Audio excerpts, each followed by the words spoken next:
Before the deluge, before the great silencing, there walked a man, Enoch, scribe of the celestial realms. And in those days, the sons of heaven, to teach mankind the forbidden. And from their union, giants walked the earth. Men beheld them and trembled. And Enoch beheld the glory of the Most High, only on Bible Village. Hello and welcome to our in-depth exploration of the Book of Enoch, an ancient text filled with vivid imagery, cosmic visions, and profound spiritual insights. If you've listened to our previous narration of Section 1, you've experienced its poetic and mysterious tone. Today, we're diving deep into chapters 1 through 36, unpacking the concepts, symbolism, and theological themes to make them clear and engaging. Today, we will try to bring Enoch's visions to life while explaining their significance in a way that's easy to follow. We'll explore themes of divine judgment, the order of creation, the rebellion of the watchers, and the promise of salvation for the righteous. With each chapter, we'll break down the text's meaning, connecting it to broader spiritual and moral questions. So, let's embark on this journey into the mystical world of Enoch, where heaven and earth collide in a narrative of cosmic proportions. Chapter 1. The Vision of Enoch and the Coming Judgment. Chapter 1 introduces Enoch, a righteous man whose eyes are opened by God to receive visions, meant not for his own time, but for a future generation, facing a day of tribulation, when the wicked and godless will be removed. This sets the stage for the central theme of divine judgment. The text paints a dramatic picture of the Holy Great One, descending from his heavenly dwelling to tread upon Mount Sinai, a powerful symbol of God's supreme authority manifesting on earth. Mountains shake, hills melt like wax, and the earth is torn apart, reflecting the overwhelming power of God's presence. The watchers, angelic beings, quake in fear, and all creation trembles, emphasizing the universal scope of this judgment. Yet, amidst this awe-inspiring scene, there's hope for the elect, who are promised peace, protection, and divine mercy. This contrast between the fate of the righteous and the ungodly establishes the moral framework of the text. The righteous will prosper, belonging to God, while the wicked face destruction for their hard words spoken against him. The chapter's apocalyptic tone, with God coming with 10,000s of his holy ones to execute judgment, underscores the inevitability of divine justice. This vision, meant for a remote generation, invites us to reflect on moral accountability and the ultimate triumph of righteousness, themes that echo across religious traditions. Chapter 2. The Order of the Heavens and Earth. Chapter 2 invites us to observe the heavens, where stars and luminaries follow their appointed orbits without ever straying. This orderly cosmos reflects a key concept. God's creation operates under divine law, with everything from the rising and setting of celestial bodies to the cycles of summer and winter functioning in perfect harmony. The text emphasizes the steadfastness of nature. Clouds, dew, and rain all adhere to their appointed roles, unlike humanity, which often rebels against God's commandments.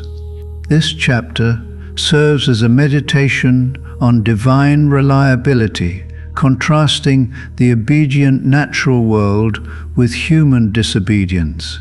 a theme that will intensify with the Watcher's rebellion in later chapters. The call to behold the earth and its unchanging works encourages us to marvel at the precision of God's design, where every element has a purpose. The seasons, tides, and luminaries all testify to a Creator who establishes order and expects obedience. This sets up a moral lesson. Just as nature follows God's will, humanity is called to align with divine purpose. The chapter's focus on observation suggests a call to mindfulness, urging us to reflect on how the natural world's fidelity mirrors the faithfulness God desires from His creation. By grounding the narrative in the tangible beauty of the cosmos, the text prepares us for the disruption of this order by angelic and human sin, making the contrast all the more striking. Chapter 3.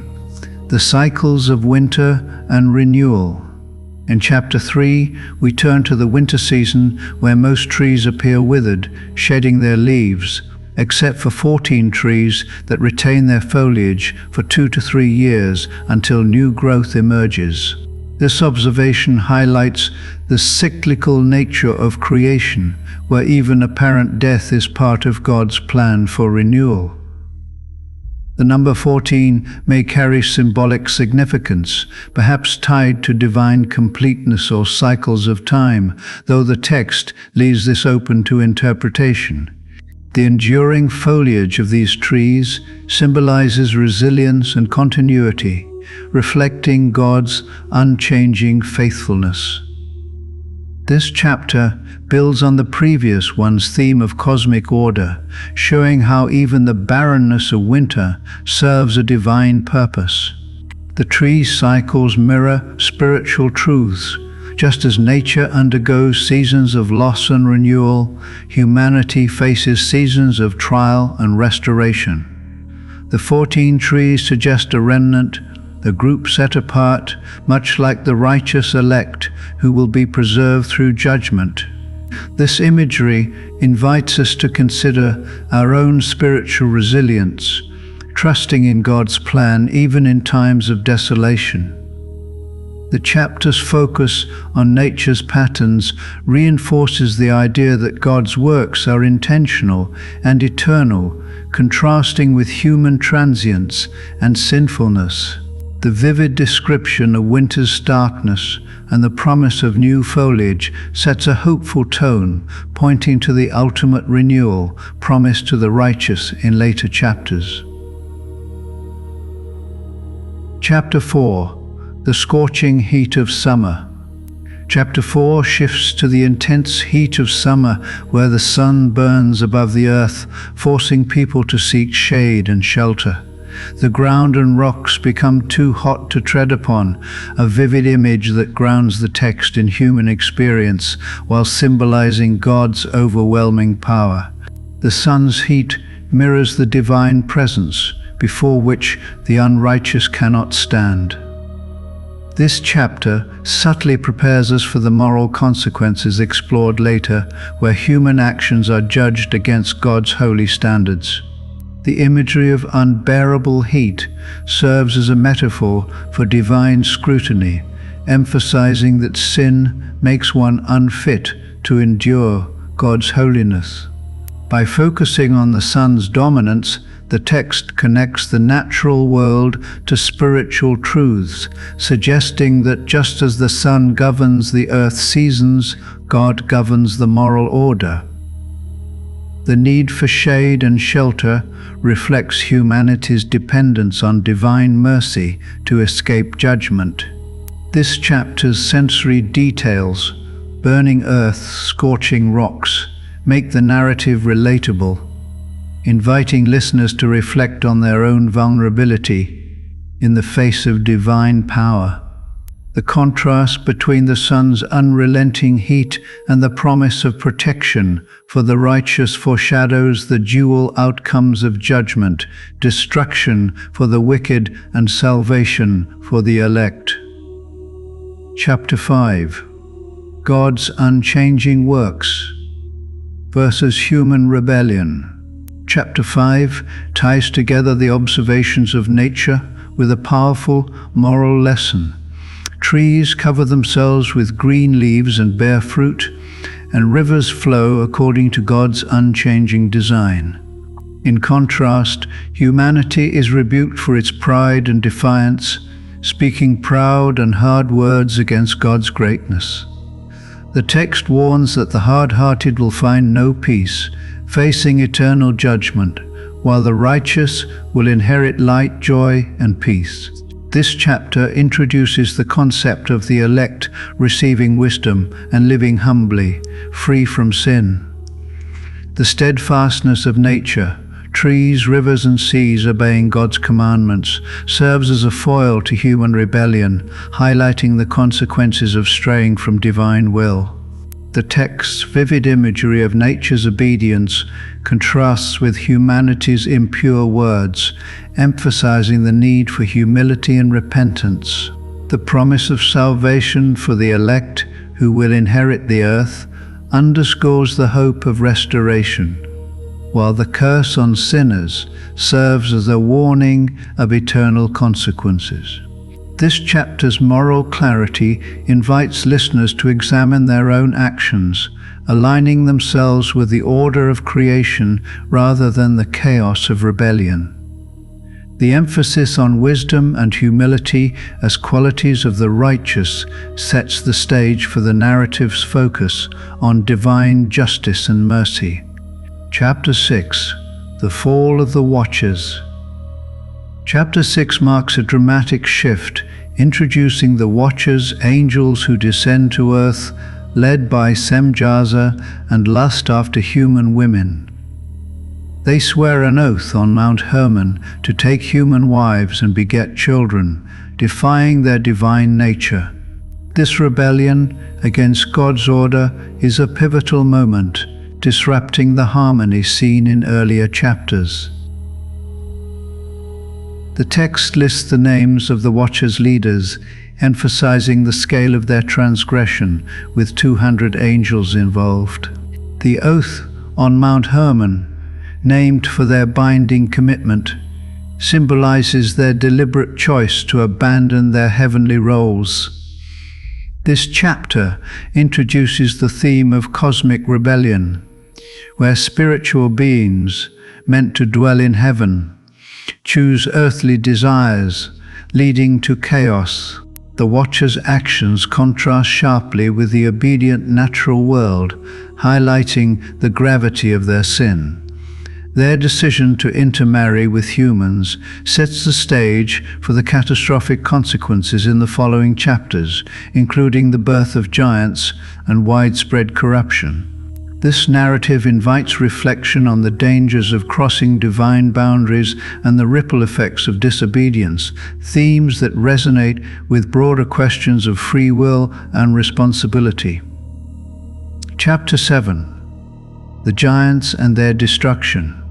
In Chapter 7, the Watchers' unions with human women produce giants, described as 3,000 ells tall, who consume vast resources and eventually turn against humanity, devouring people, animals, and even each other. The angels teach humans forbidden knowledge, charms, enchantments, and plant lore, leading to further corruption. The earth itself cries out against this lawlessness, illustrating the profound disruption caused by the Watchers' actions. The giants symbolize the destructive outcome of defying God's boundaries, their monstrous size and behavior reflecting the unnaturalness of their origin. This chapter emphasizes the consequences of illicit knowledge and actions, as the Watchers' teachings lead to moral and physical chaos. The earth's accusation against the lawless ones underscores the interconnectedness of creation, where sin affects not just individuals, but the entire world. The narrative sets the stage for divine intervention, as the escalating violence and corruption demand a response from God. This chapter invites listeners to consider the far-reaching impact of disobedience and the need for divine order to restore balance, a theme that will culminate in the judgment of the Watchers and their offspring. Chapter 8. Forbidden Knowledge and Corruption. Chapter 8 delves deeper into the Watchers' sins as they teach humanity advanced skills, metalworking, weaponry, cosmetics, astrology, and more, leading to widespread godlessness and corruption. Azazel is singled out for teaching unrighteousness, while others impart knowledge of enchantments, constellations, and natural signs. This forbidden knowledge, meant to be preserved in heaven, leads to humanity's moral decay, with fornication and corruption spreading across the earth. The cries of the perishing reach heaven, signaling the need for divine judgment to address the chaos. This chapter explores the dangers of knowledge divorced from divine purpose, as the Watchers' teachings enable humanity to pursue vanity and violence. The text's detailed list of teachings, swords, shields, cosmetics, and astrology, grounds the narrative in specific cultural practices, making the corruption tangible. The Watchers' role as teachers contrasts with Enoch's later role as a righteous scribe, highlighting the difference between divine wisdom and illicit knowledge. This chapter invites reflection on the responsibility that comes with knowledge and the consequences of using it to defy God's will, setting the stage for the divine response in the following chapters. Chapter 9. The Angels' Plea to God.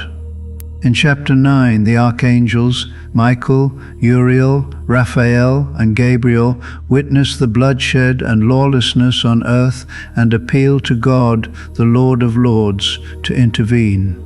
They report the actions of Azazel and Semyaza, who have defiled themselves with women and taught forbidden secrets, resulting in giants and widespread unrighteousness. The souls of the dead cry out, unable to rest due to the earth's corruption, their lamentations ascending to heaven's gates. This chapter emphasizes God's omniscience. He sees all and knows all before it happens, highlighting his supreme authority.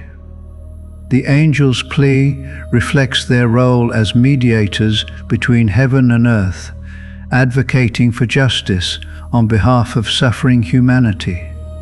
The text's vivid language, with the earth described as without inhabitant due to its desolation, underscores the severity of the crisis. This chapter sets up the divine response, as God's silence thus far indicates his patience, but the angel's suit signals that the time for judgment is near.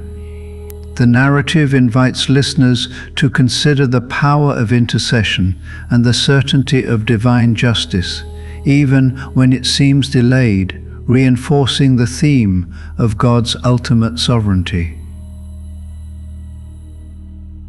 Chapter 10. God's Judgment and the Great Flood.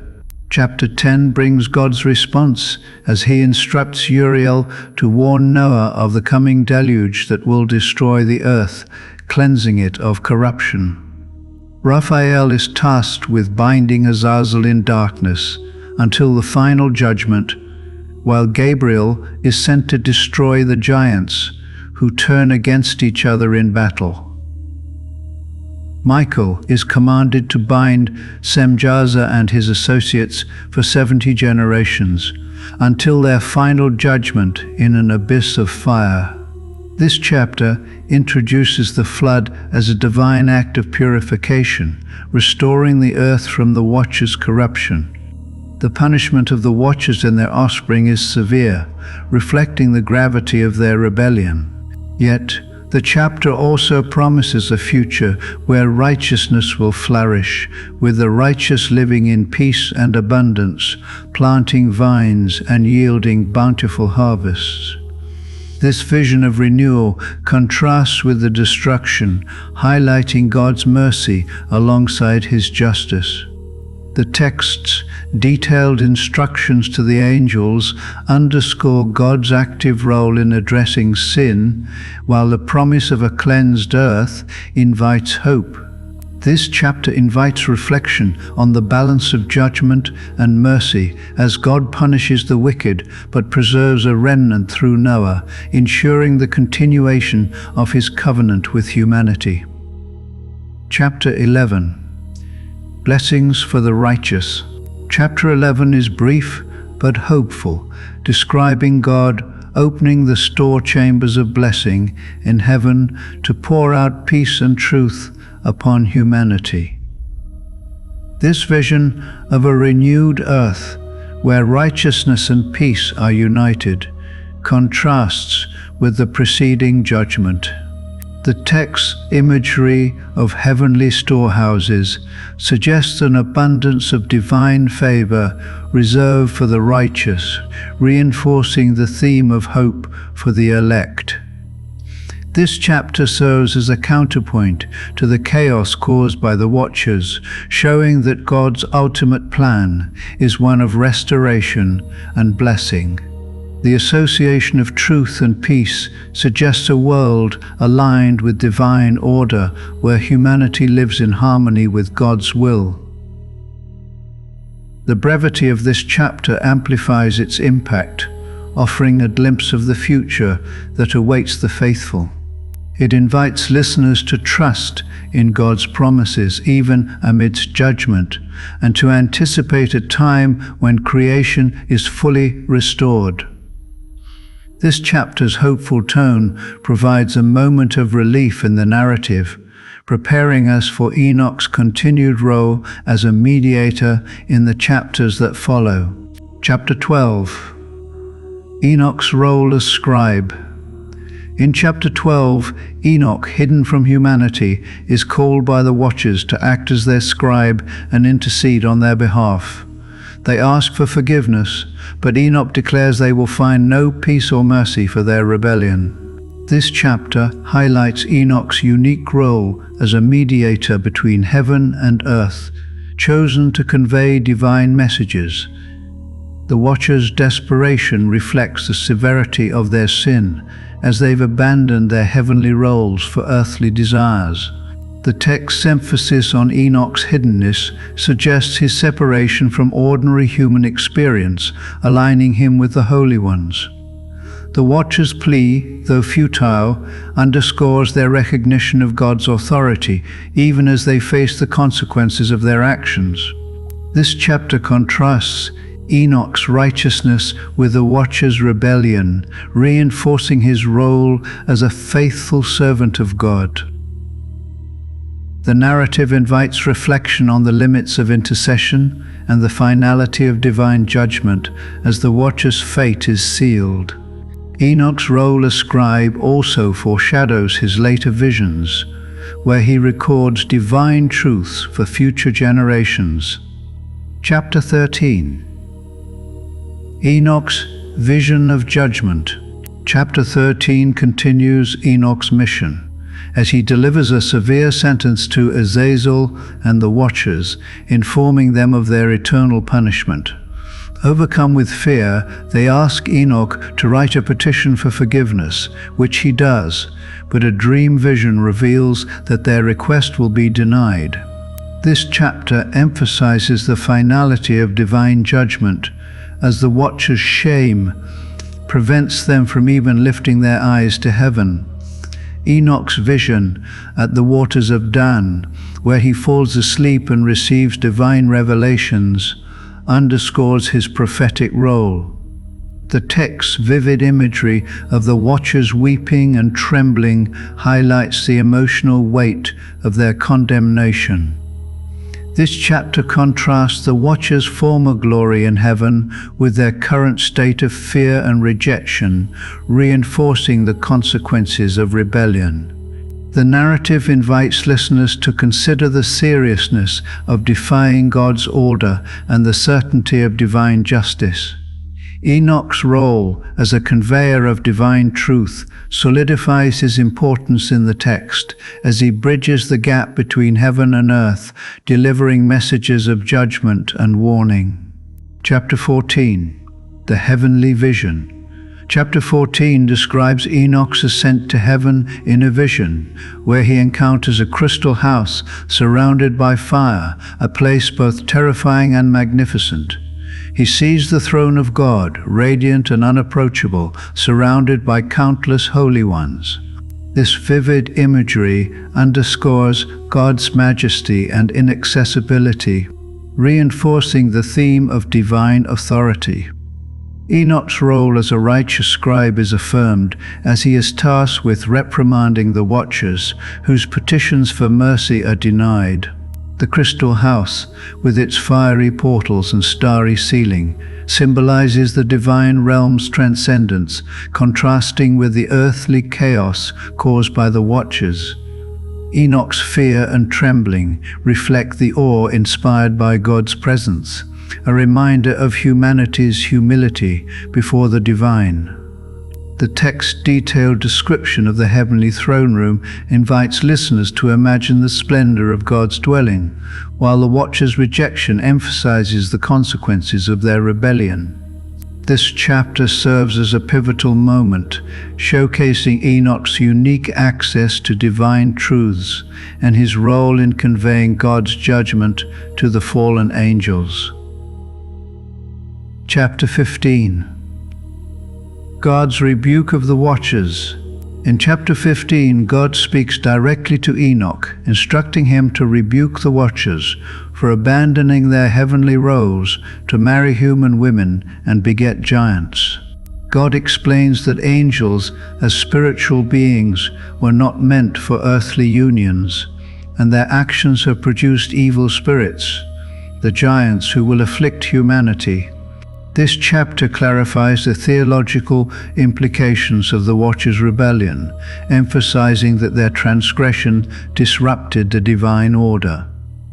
The giants, born of spirit and flesh, are called evil spirits, destined to cause trouble on earth until the final judgment. God's rebuke underscores the distinction between the spiritual realm, where angels dwell, and the earthly realm, meant for humanity. The text's focus on the giants' destructive nature highlights the far-reaching consequences of the Watchers' sin, affecting not just themselves, but all creation. Enoch's role as God's messenger reinforces his authority, as he delivers a divine verdict that leaves no room for mercy. This chapter invites reflection on the boundaries between heaven and earth, the dangers of crossing them, and the enduring impact of sin. The promise of a final judgment, where evil will be eradicated, offers hope for restoration, aligning with the text's broader themes of justice and renewal. Chapter 16. The Legacy of the Giants. Chapter 16 continues the focus on the giants, the offspring of the Watchers and human women, whose spirits become evil forces on earth. These spirits, born from the union of spiritual and fleshly beings, are destined to afflict, oppress, and destroy until the final judgment. The text explains that because they originate from both heaven and earth, their spirits remain on earth, causing trouble without facing immediate judgment. This chapter deepens the theological exploration of the Watchers' rebellion, showing how their actions have lasting consequences, creating a legacy of chaos. God's message to the Watchers, delivered through Enoch, is stark. They knew only worthless mysteries and shared them with humans, leading to widespread evil. The chapter emphasizes the finality of their punishment, as they are told they will have no peace. The imagery of the giant spirits as persistent sources of affliction underscores the ripple effects of sin, affecting generations beyond the initial transgression. This narrative invites listeners to consider the long-term impact of disobedience and the importance of aligning with divine will. The chapters focus on the final judgment, when the Watchers and their offspring will face ultimate accountability, reinforces the text's overarching theme of divine justice. By highlighting Enoch's role as a messenger, the chapter solidifies his position as a bridge between the divine and human realms, delivering warnings that resonate across time. Chapter 17. The Cosmic Journey of Enoch. Chapter 17 takes Enoch on a cosmic journey, guided by angels to a place of flaming fire and human-like beings who can transform their appearance. He visits a mountain reaching to heaven, sees the treasuries of stars and thunder, and encounters a river of fire flowing into the great sea. This vivid, otherworldly imagery underscores the mystical nature of Enoch's visions, blending elements of the divine and natural realms. The journey to places where no flesh walks emphasizes Enoch's unique access to divine mysteries, setting him apart from ordinary humanity. The fiery river and the treasuries of celestial phenomena symbolize the vastness of God's creation, governed by his authority. This chapter expands the narrative scope, moving beyond earthly events to explore the cosmic order.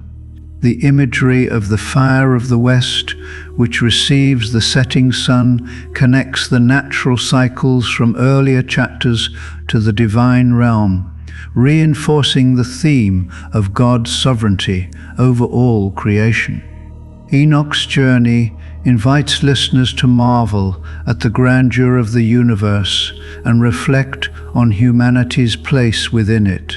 The chapter's mystical tone prepares us for further revelations about the structure of the heavens and the fate of the rebellious angels, deepening the text's exploration of divine order and justice.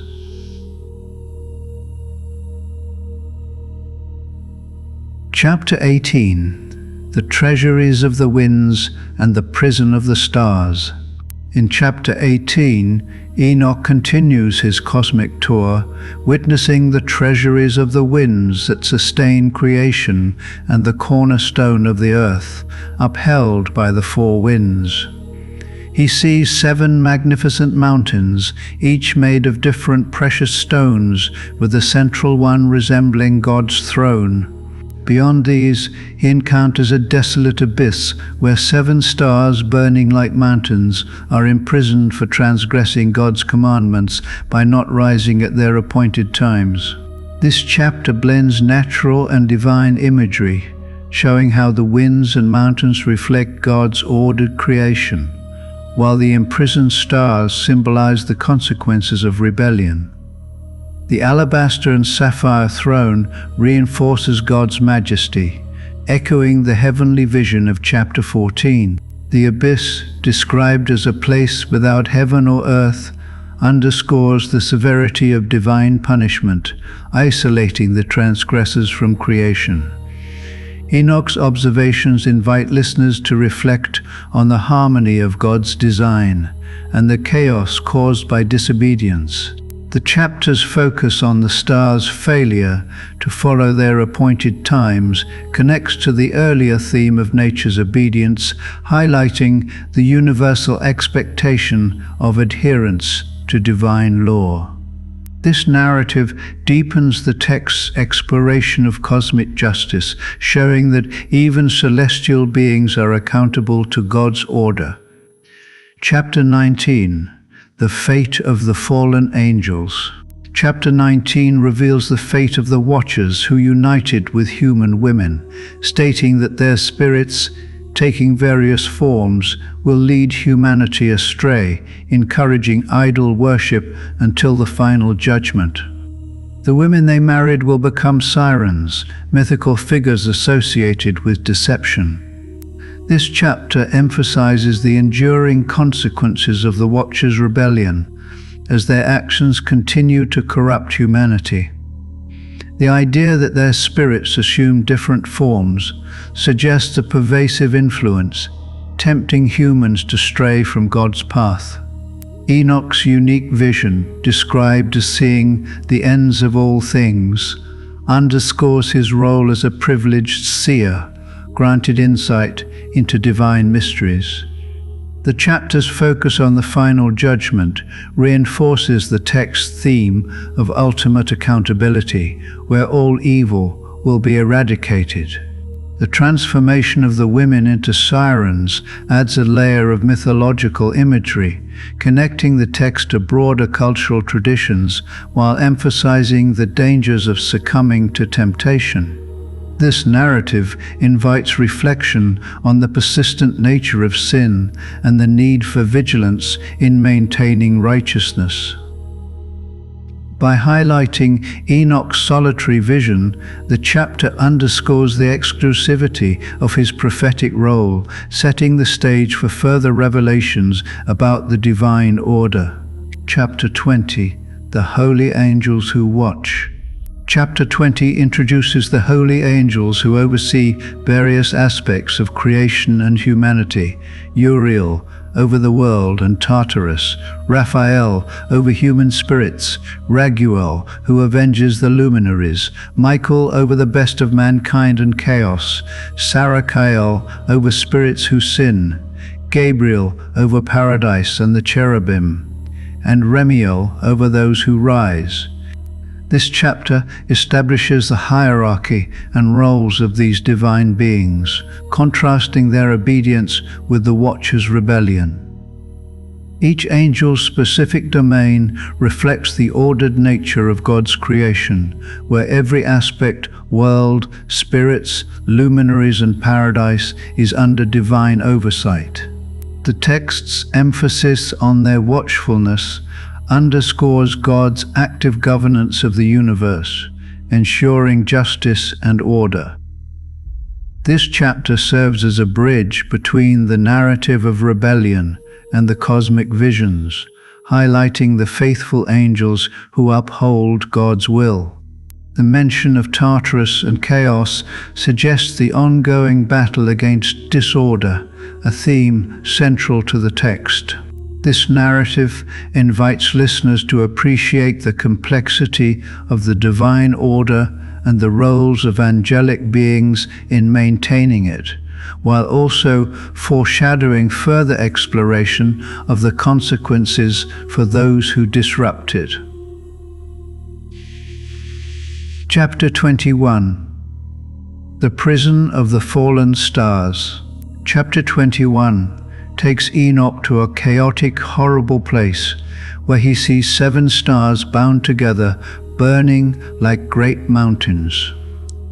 Uriel explains that these stars are imprisoned for transgressing God's commandment by not rising at their appointed times, a sin that disrupts the cosmic order. They are bound for 10,000 years until their guilt is consummated.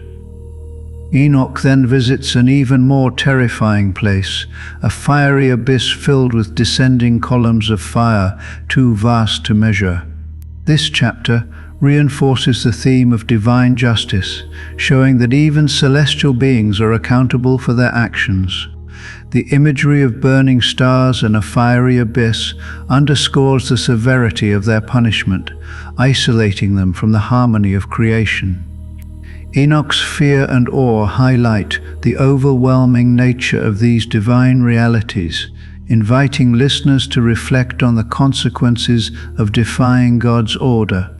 The chapter's focus on the stars' specific transgression, failing to rise at appointed times, echoes the earlier emphasis on nature's obedience, reinforcing the expectation of adherence to divine law across all creation. This narrative deepens the text's exploration of cosmic accountability, preparing us for further revelations about the fate of the wicked. Chapter 22. The Hollow Places of the Dead. In chapter 22, Enoch visits a mountain with 4 smooth, hollow places where the spirits of the dead assemble until the final judgment. Raphael explains that these places separate the spirits of the righteous, sinners, and those who seek justice, like Abel, whose spirit cries out against Cain. This chapter introduces the concept of an afterlife where souls await judgment, with distinct destinations based on their earthly actions. The righteous dwell near a bright spring of water, symbolizing life and purity, while sinners face pain and retribution. The separation of spirits reflects the text's moral framework, where righteousness and wickedness lead to different fates. Abel's cry for justice underscores the theme of divine accountability, as even the dead seek redress. The imagery of the hollow places, deep and smooth, evokes a sense of order in the afterlife, contrasting with the chaos caused by the watchers. This chapter invites reflection on the consequences of one's actions and the certainty of divine judgment, even after death. Enoch's role as an observer of these divine realities reinforces his prophetic authority, as he witnesses the structure of the afterlife and its implications for humanity. Chapter 23. The Fire That Never Rests. Chapter 23 takes Enoch to the west, where he sees a burning fire that runs without resting, day or night. Raguel explains that this fire persecutes the luminaries of heaven, likely a metaphor for divine judgment or a cosmic force maintaining order. This brief chapter emphasizes the relentless nature of divine justice, as the fire's ceaseless burning reflects God's unyielding authority. The imagery of a fire that never pauses connects to earlier descriptions of divine wrath, such as the melting hills in chapter 1. By focusing on the luminaries, the chapter reinforces the theme of cosmic order, where even celestial bodies are subject to divine oversight. Enoch's question about the fire's purpose reflects his curiosity and role as a seeker of truth, inviting listeners to ponder the mysteries of God's creation. The chapter's brevity adds to its intensity, underscoring the inevitability of divine judgment. This narrative serves as a transition to further cosmic visions, deepening the text's exploration of God's sovereignty over all aspects of the universe, from the earth to the heavens. Chapter 24. The Seven Magnificent Mountains. In chapter 24, Enoch sees 7 magnificent mountains, each unique, with stones of glorious appearance. The central mountain resembles a throne, encircled by fragrant trees, including one with unparalleled beauty and scent. Michael explains that this mountain is God's throne, where he will sit during his visitation of the earth. This chapter combines natural and divine imagery, with the mountains symbolizing the majesty of God's creation and the throne representing his authority. The fragrant tree, unlike any other, foreshadows a divine gift reserved for the righteous at the final judgment. The text's vivid description of the mountain's beauty and diversity invites listeners to marvel at the grandeur of God's design, while the throne imagery reinforces his sovereignty. The chapter's focus on the future visitation suggests a time of divine intervention, aligning with the earlier promise of judgment and renewal. Enoch's awe at the fragrant tree reflects his role as a witness to divine mysteries, inviting reflection on the rewards awaiting the righteous. This narrative deepens the text's exploration of God's plan for creation, blending earthly beauty with heavenly significance. Chapter 25. The Tree of Life. Chapter 25 elaborates on the fragrant tree from the previous chapter, which Michael identifies as untouchable until the final judgment, when it will be given to the righteous. The high mountain, likened to God's throne, is where the Holy Great One will sit to visit the earth with goodness. The tree's fruit will be food for the elect, transplanted to the holy place near God's temple. This chapter emphasizes the hope of restoration, with the tree symbolizing eternal life and divine favor. The imagery of the tree's fragrance entering the bones of the righteous suggests a deep transformative blessing. The chapter's focus on the final judgment connects to earlier themes of justice and mercy, promising a future where the righteous live without sorrow or calamity. Enoch's curiosity about the tree reflects his role as a seeker of divine truth, inviting listeners to anticipate the rewards of faithfulness. The text's vivid description of the tree's beauty and the promise of a long life for the righteous reinforce the narrative's hopeful tone, contrasting with the judgment of the wicked. This chapter invites reflection on the ultimate goal of God's plan, a renewed creation where the elect dwell in eternal joy. Chapter 26, The Blessed Land and the Accursed Valley.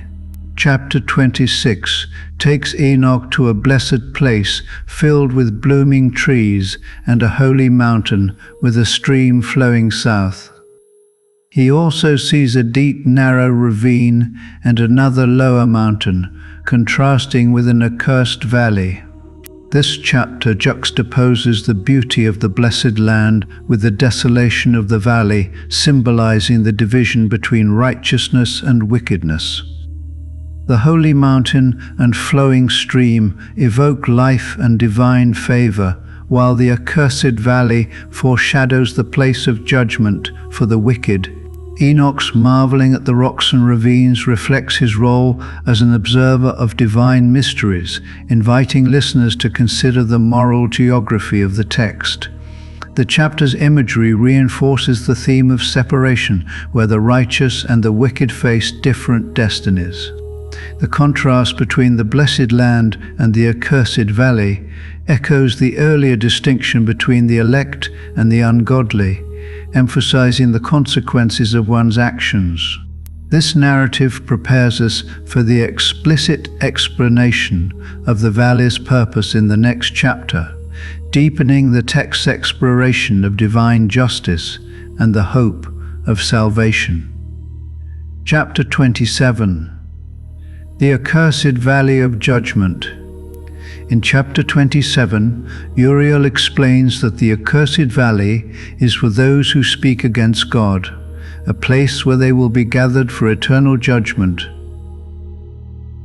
The righteous will witness this judgment and bless God for his mercy and justice. This chapter clarifies the purpose of the accursed valley, reinforcing the theme of divine retribution. The valley's role as a place of punishment contrasts with the blessed land, emphasizing the text's moral framework. The imagery of the wicked gathered together for judgment underscores the inevitability of God's justice, while the righteous praise highlights their gratitude for divine mercy. Enoch's blessing of God reflects his role as a faithful witness, inviting listeners to align with the righteous who honor God's glory.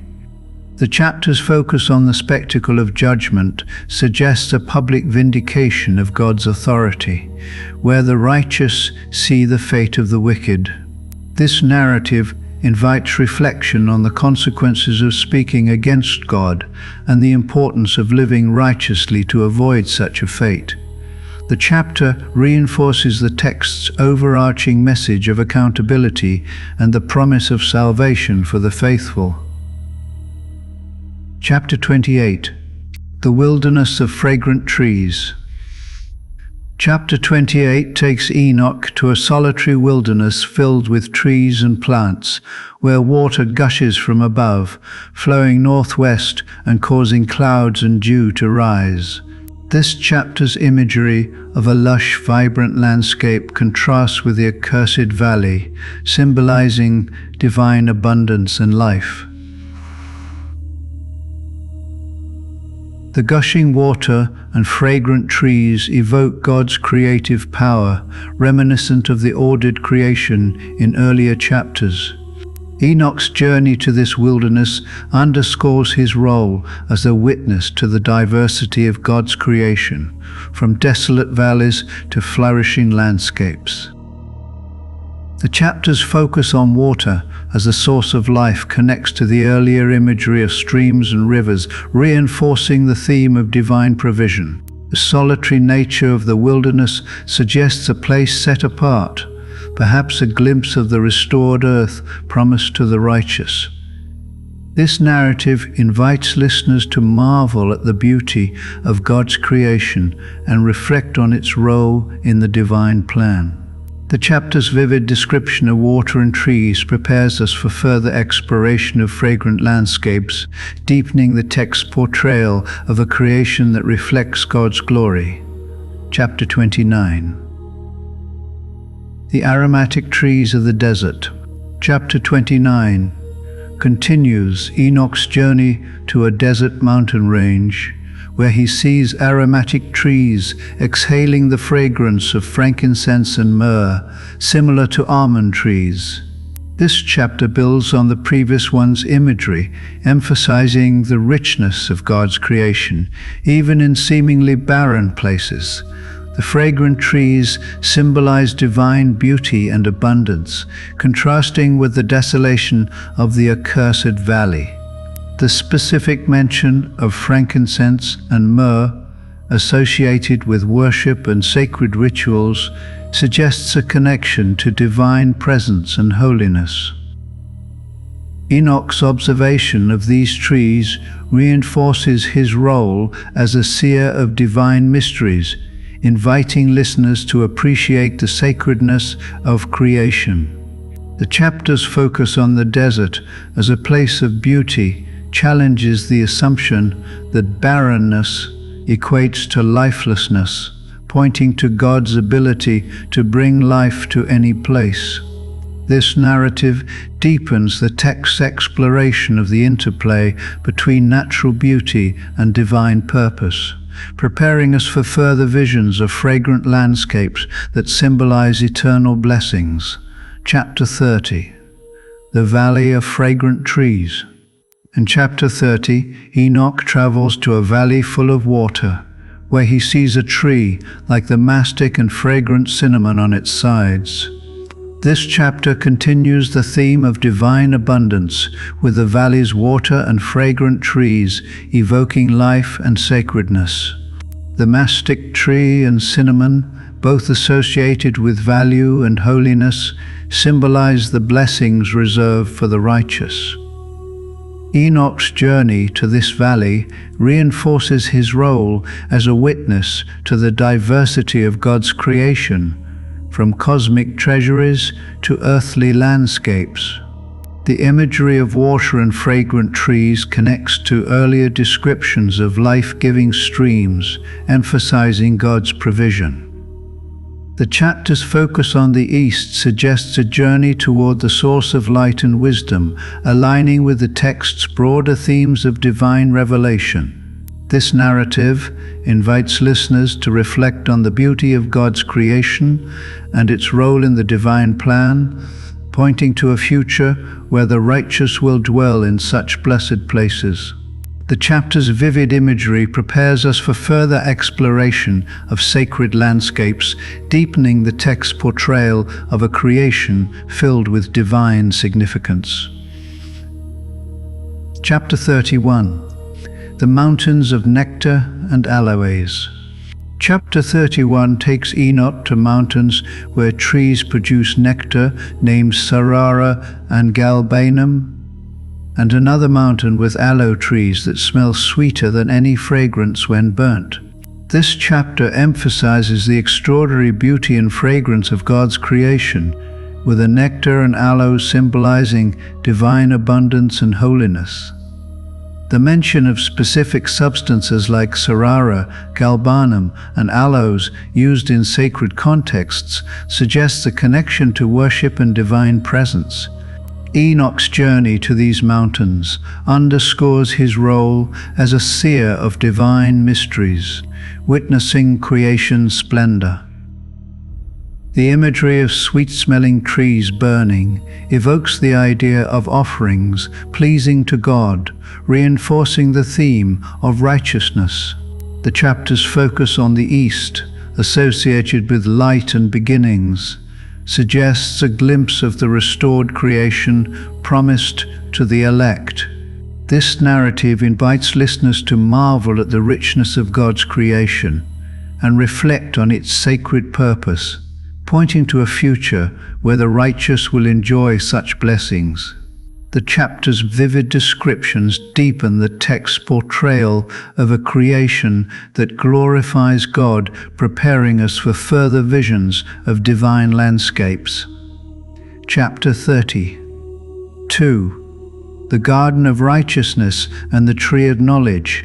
In chapter 32, Enoch reaches the Garden of Righteousness, where he sees the Tree of Knowledge, whose fruit granted wisdom to Adam and Eve, leading to their expulsion from Eden. Raphael explains that this tree, beautiful and fragrant like a fir, is the source of their knowledge of good and evil. This chapter connects the Book of Enoch to the Genesis narrative, emphasizing the consequences of disobedience and the pursuit of forbidden knowledge. The Garden of Righteousness symbolizes a place of divine purity, contrasting with the corruption caused by the Watchers. The tree's beauty and fragrance evoke the allure of divine wisdom, but its history serves as a cautionary tale about crossing divine boundaries. Enoch's awe at the tree reflects his role as a witness to sacred truths, inviting listeners to reflect on the balance between seeking wisdom and respecting God's limits. The chapter's focus on the tree's connection to human history underscores the text's broader theme of accountability, while the garden's beauty points to the hope of restoration. This narrative deepens the exploration of divine order and human responsibility, preparing us for further cosmic revelations. Chapter 33. The Portals of the Stars. Chapter 33 takes Enoch to the ends of the earth, where he sees the portals through which the stars of heaven pass, their courses and names recorded by Uriel. This chapter emphasizes the ordered nature of the cosmos, with the stars' precise movements reflecting God's authority. Enoch's role as a recorder of these celestial patterns underscores his prophetic mission, preserving divine truths for future generations. The imagery of portals and outlets connects to earlier descriptions of cosmic order, reinforcing the theme of creation's harmony. The chapter's focus on the stars' names and courses suggests a universe governed by divine law, where every element has a purpose. This narrative invites listeners to marvel at the complexity of God's creation and reflect on the importance of aligning with His order. The chapter's emphasis on Enoch's observation and recording of celestial phenomena highlights his unique access to divine knowledge, setting the stage for further revelations about the heavens. The text's vivid imagery deepens the portrayal of a cosmos that glorifies God, pointing to the ultimate restoration of all creation. Chapter 34. The Portals of the North Winds. Chapter 34 takes Enoch to the north, where he sees three portals of heaven through which north winds bring cold, hail, frost, snow, dew, and rain. One portal brings good, while the others bring affliction. This chapter continues the theme of cosmic order, showing how even the winds are governed by divine portals. The contrast between beneficial and destructive winds reflects the dual nature of divine power, blessing and judgment. Enoch's observation of these portals underscores his role as a witness to divine mysteries, inviting listeners to reflect on God's sovereignty over natural forces. The chapters focus on the north, associated with harsh conditions, suggests the challenges of living in a world under divine oversight. The imagery of portals reinforces the idea of a structured universe where every phenomenon has a designated path. This narrative deepens the text's exploration of God's control over creation, while the mention of affliction prepares us for further discussions of judgment. The chapter invites reflection on the balance of blessing and challenge in God's plan, pointing to the ultimate harmony of the restored creation. Chapter 35. The Portals of the West. In chapter 35, Enoch journeys to the west, where he sees three portals of heaven, mirroring those in the east, through which stars and natural phenomena pass. This chapter reinforces the symmetry of God's creation, with the portals in the west complementing those in the east and north. The repetition of three portals suggests a completeness in the divine order, governing the entire cosmos. Enoch's observation of these portals underscores his role as a seer of divine truths, documenting the structure of the heavens. The chapter's brevity emphasizes the consistency of God's design, where the same principles of order apply across all directions. The imagery of portals and outlets invites listeners to marvel at the precision of the cosmos, reflecting God's authority. This narrative deepens the text's portrayal of a universe governed by divine law, while the focus on the West, associated with the setting sun, suggests the completion of cycles. The chapter invites reflection on the harmony of God's creation and the role of divine oversight in maintaining it, preparing us for the final cosmic visions. Chapter 30. 6. The Portals of the South and East. Chapter 36 concludes Enoch's cosmic journey as he visits the south and east, seeing three open portals in each direction. From the south come dew, rain, and wind, while in the east stars pass through small portals to follow their courses. Enoch blesses the Lord of glory for his wondrous works, praising the greatness of his creation. This chapter completes the text's exploration of the heavenly portals, emphasizing the comprehensive nature of God's order. The imagery of dew, rain, and stars reinforces the theme of divine provision and cosmic harmony.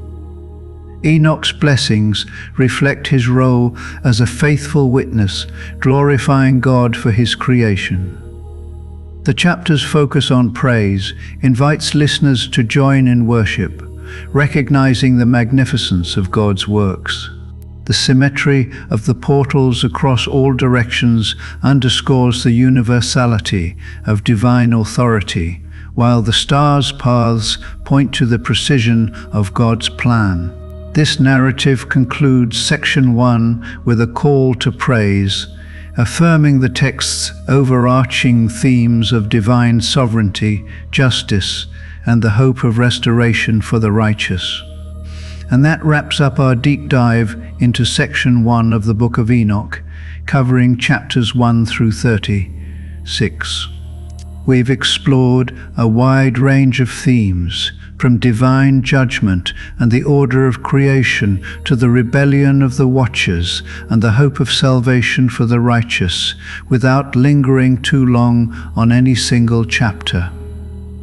Our goal was to cover the broad scope of this fascinating text, giving you a comprehensive overview of its vivid imagery and profound spiritual insights. But don't worry, this is just the beginning. We'll keep unpacking the Book of Enoch's concepts from different angles in future videos, offering fresh perspectives and deeper explorations.